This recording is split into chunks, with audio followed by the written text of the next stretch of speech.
March 30th, 2003, a sold-out stadium erupted in cheers and chants as the world watched in awe as two legends stepped into the squared circle one last time. The energy was palpable and the anticipation was unmatched. WrestleMania 19 brought together the two biggest names in the WWE universe at the time, Stone Cold Steve Austin and The Rock. These two superstars had defined an era, setting the wrestling world ablaze with their charisma, intensity, and rivalry. They had engaged in multiple battles before, but this time the stakes were higher than ever.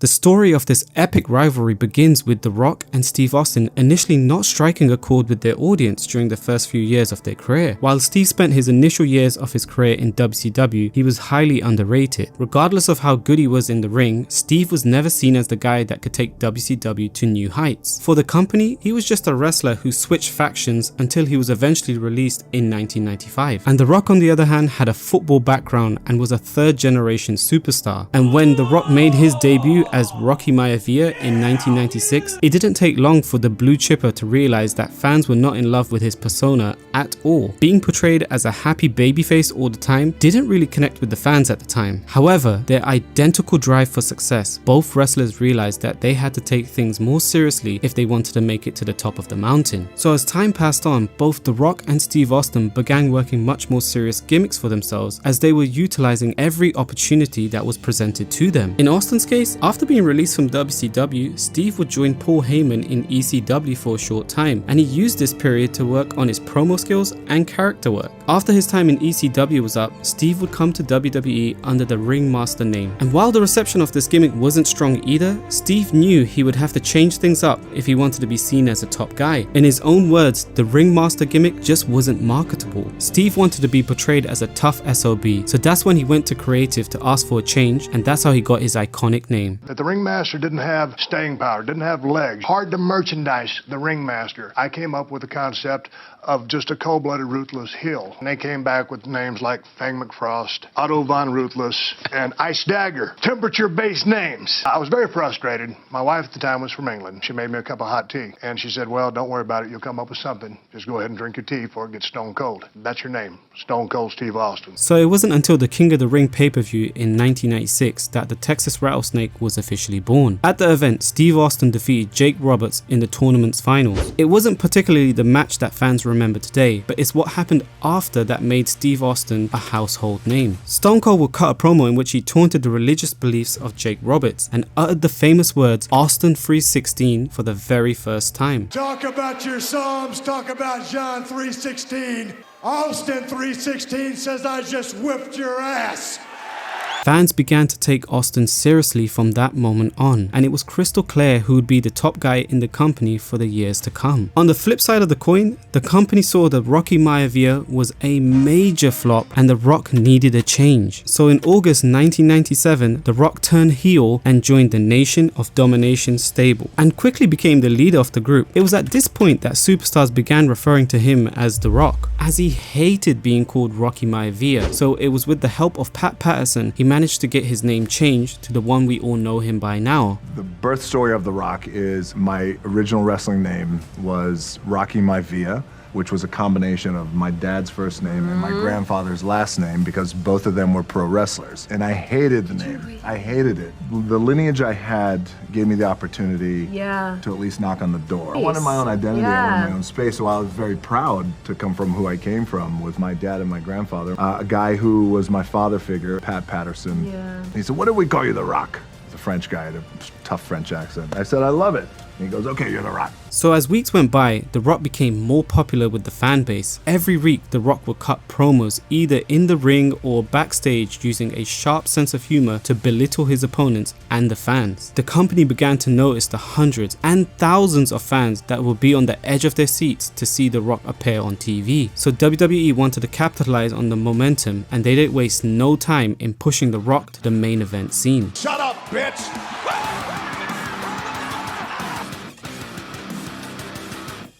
Doesn't matter where you were born. Big Daddy cool The Rock's ass more like Big Daddy bitch. What did he say? As a result, it was inevitable that these two would meet in the ring, but many fans seem to forget the first time these two legends crossed paths for the very first time. Before they were battling for the WWE Championship, The Rock and Steve Austin were feuding over the IC belt. So on November 10th, on an episode of Raw, we finally got to see these two interact for the very first time. If you got enough manhood to accept my challenge, then your bottom line will read, has been, compliments of The Rock. I got a couple of challenges for you. I challenge you to get you a decent haircut. The feud commenced with the Nation of Domination attacking Steve on Raw, and The Rock made it clear he was coming after the prestigious Intercontinental Championship. So at the D-Generation X In Your House pay-per-view, Steve Austin would go on to defeat The Rock in just under 6 minutes to retain his championship. And in the following episode of Raw, we saw Vince McMahon ordering Steve to defend his title once again against The Rock. As an act of defiance, the Texas Rattlesnake threw the championship inside the river, forfeiting the title to The Rock in a memorable segment. I really don't give a damn about you or the WWE, so I'll see you a little bit later. Oh my! No! Little did anyone know that this would be setting up the feud between the Texas Rattlesnake and Vince in motion. However, the story would come full circle 1 year later.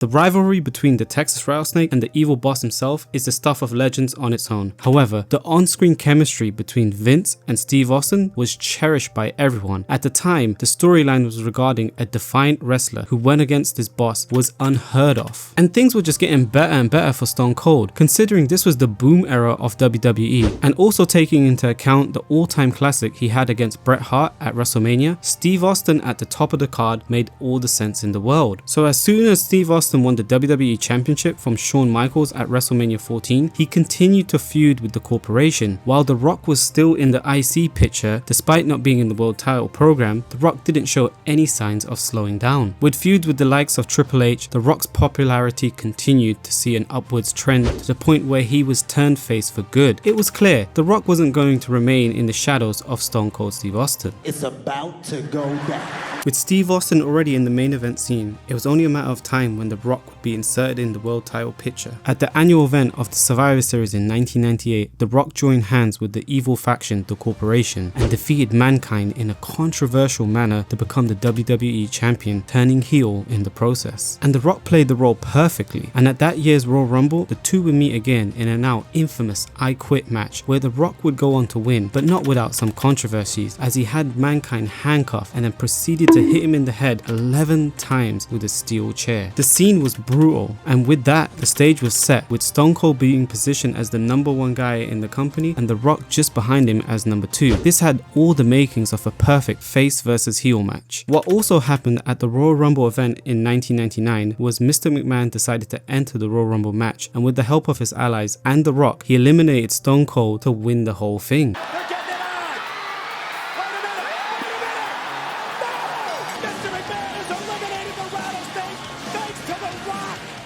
And on the following night on Raw, Vince forfeited his opportunity of the world title match at WrestleMania, indicating that The Rock wouldn't even need to defend his championship at all. But things didn't go to plan for the corporation, because the WWE commissioner at the time, Shawn Michaels, informed the whole world that the runner-up of the Royal Rumble match would be The Rock's opponent at WrestleMania 15. This meant The Rock would come face to face with Steve at the grandest stage of them all. The fans were struck by anticipation. After all, we were witnessing history in the making, so when the match took place at WrestleMania, The Rock fought hard and showcased his desperation to become the man to put an end to the top guy in Stone Cold Steve Austin. And even with multiple distractions and interferences, Steve was able to put down The Rock and become the new WWE Champion once again. This wasn't the only main event between the two at WrestleMania, as they were destined to do it again, but things will get even better and more personal next time. By the time 2000 rolled around, Steve left to deal with a neck injury, meaning there was a top spot left wide open, and who else better than The Rock to fill that huge void? And despite the fact that Vince and The Rock knew he was filling in for big shoes, His popularity was so strong, and honestly, it was so infectious because it motivated me and drove me. It's what I wanted. We were rivals because he was trying to get the top. I was the top.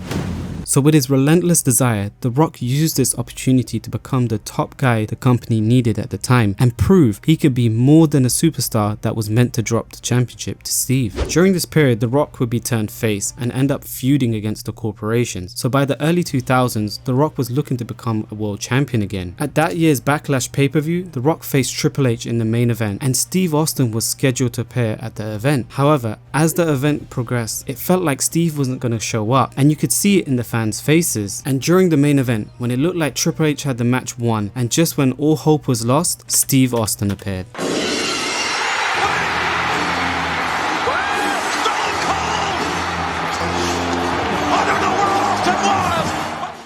With the crowd popping bigger than ever, it's still considered one of the greatest WWE Championship matches of all time. However, despite joining hands at the end of the match, things were far from being over between the two. And WWE had a unique situation on hand. It's rare that two babyfaces would face each other in the ring against one another. As we all know, traditional storytelling in WWE usually goes bad guy versus good guy, with good guy overcoming all the odds. So at the 2001 Royal Rumble match, The Rock and Steve Austin came face to face once again, and the fans went crazy over them in the arena. And if this was a test from Vince in terms of storytelling to see how fans would engage these two going against each other again, simply put, it exceeded all expectations as the fans loved it. So this was the stepping stone for another match at WrestleMania. And Steve Austin would end up winning the Royal Rumble match for an unprecedented third time. On the other hand, The Rock would win the world title again a month later from Kurt Angle, and the feud was set between the two once again. And this time, things got way personal. So to kick things off, Steve's real life wife Deborah was ordered by Vince to be the manager for The Rock. Both The Rock and Austin were against this, and Stone Cold made it clear that he would be beating the hell out of anyone. And things started to get more heated with the passage of time as Austin's patience was being put to a test. And during The Rock's rematch against Kurt Angle, Deborah got herself in a predicament where she was placed in an ankle lock hold. Austin seeing this made him lose his mind. He beat the hell out of Kurt Angle and The Rock. And for the next few weeks, The Rock and Steve Austin fought ferociously, and the main event of WrestleMania was getting more and more exciting. The sit-down interview with JR summed up everything perfectly.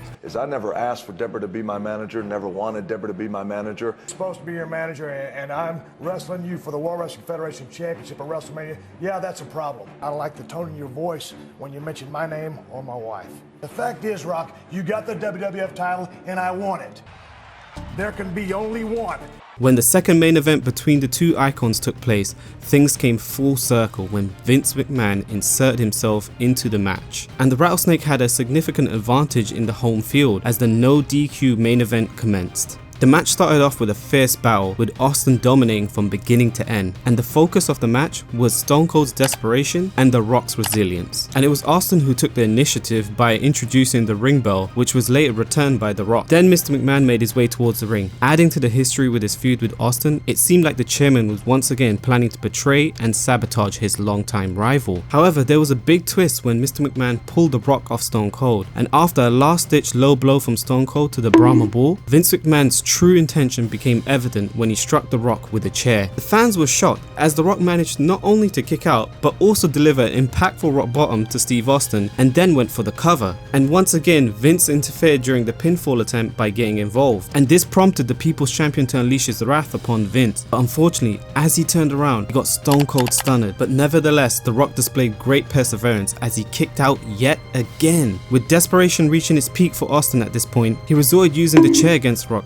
hitting him multiple times until considerable damage had been inflicted towards him. And finally, towards the end of the match, with Vince by his side, he'll pin The Rock to win the WWE Championship once again. I must say, these two just made history. Everything about this was amazing. The brawl, Jim Ross on commentary, the hot crowd, the amazing work between the two, and finally, the shot of Stone Cold shaking the hand of his old rival Vince McMahon is one for the ages. There is no doubt that fans witnessed one of the greatest endings to WrestleMania ever. So after WrestleMania 17, Steve would align himself with Vince and Triple H, while The Rock became a babyface superstar once again. And it's important to note that these two wrestlers did meet each other at Survivor Survivor Series that year, as part of WWE vs WCW Invasion storyline in a traditional 5v5 match. While both men showed great tenacity, the match concluded with Team WWE winning by Kurt Angle hitting Stone Cold with the belt and The Rock pinning him for the 3 count. So as time went by, The Rock was transitioning into his Hollywood career, while Steve Austin had multiple injuries and created differences with the company, indicating that his time as a full-time wrestler could be coming to an end. At the time, Vince wanted Stone Cold to lose to Brock Lesnar in the first round of that year's King of the Ring. With Austin being so hot, he didn't want to. He believed that their build to their match should have been the final, and it should have been properly built up towards. And this is where the infamous quote comes from, where Steve took his ball and walked away. Jim Ross calls me with the creative for Monday Night Raw.